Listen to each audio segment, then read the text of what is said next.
Welcome to my channel Sign of Cross and don't forget to subscribe and press bell icon. خداوند میں آپ سب کی سلامتی ہو۔ آج ہم کلام مقدس میں سے پڑھیں گے تکوین اس کا 2 باب۔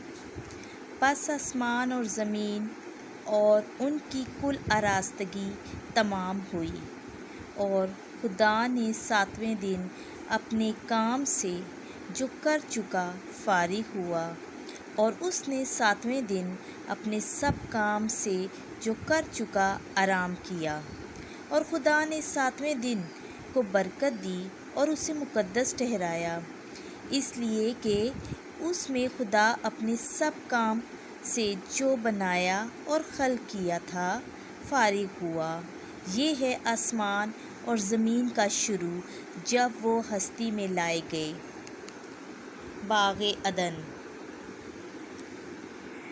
جس دن خدا نے آسمان اور زمین کو بنایا تھا تو زمین پر میدان کی اب تک کوئی جھاڑی نہ تھی اور نہ کھیت کی کوئی سبزی اگی تھی، کیونکہ خدا نے زمین پر پانی نہ برسایا تھا، اور زمین کی کھیتی کرنے کے لیے انسان نہ تھا، مگر زمین سے رطوبت اٹھتی تھی جو تمام روئے زمین کو سیراب کرتی تھی۔ اور خدا نے زمین کی مٹی سے انسان کو بنایا اور اس کے نتنوں میں زندگی کا دم پھونکا، اور انسان جیتی جان ہوا۔ اور خدا نے مشرق کی طرف عدن میں ایک باغ لگایا، اور انسان کو جسے اس نے بنایا اس میں رکھا۔ اور خدا نے ہر طرح کے درخت جو دیکھنے میں خوشنما اور کھانے کے لیے لذیذ تھے زمین سے اگائے، اور باغ عدن کے وسط میں شجر حیات اور نیک و بد کی پہچان کا درخت، اور عدن سے ایک دریا باغ کے سیراب کرنے کو نکلتا تھا، اور وہاں سے 4 سروں میں تقسیم ہوتا تھا۔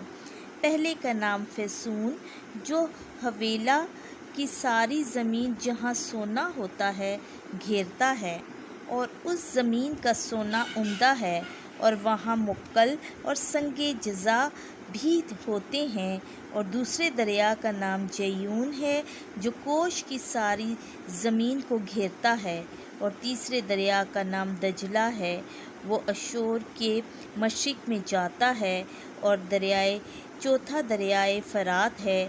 اور خدا نے انسان کو لے کر باغ عدن میں رکھا کہ اس کی باغبانی اور نگہبانی کرے۔ اور خدا نے انسان کو حکم دے کر کہا کہ تو باغ کے ہر درخت کا پھل کھا سکتا ہے، لیکن نیک اور بد کی پہچان کے درخت کا پھل نہ کھانا، کیونکہ جس دن تو نے اس کا کھایا تو ضرور مرے گا۔ عورت کی تخلیق۔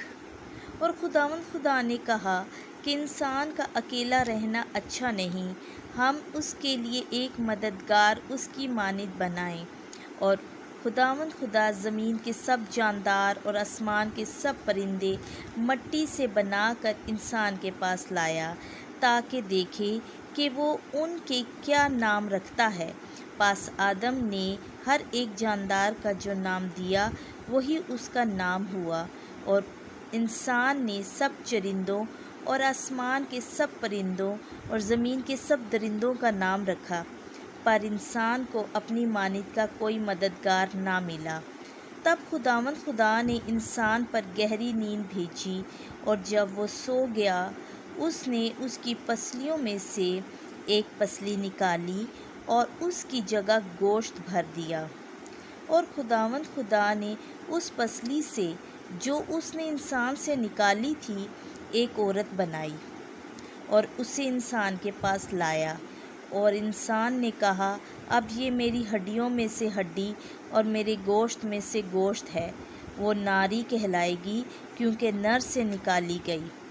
اس واسطے مرد اپنے باپ اور اپنی ماں کو چھوڑے گا اور اپنی بیوی سے ملا رہے گا، اور وہ دونوں ایک تن ہوں گے۔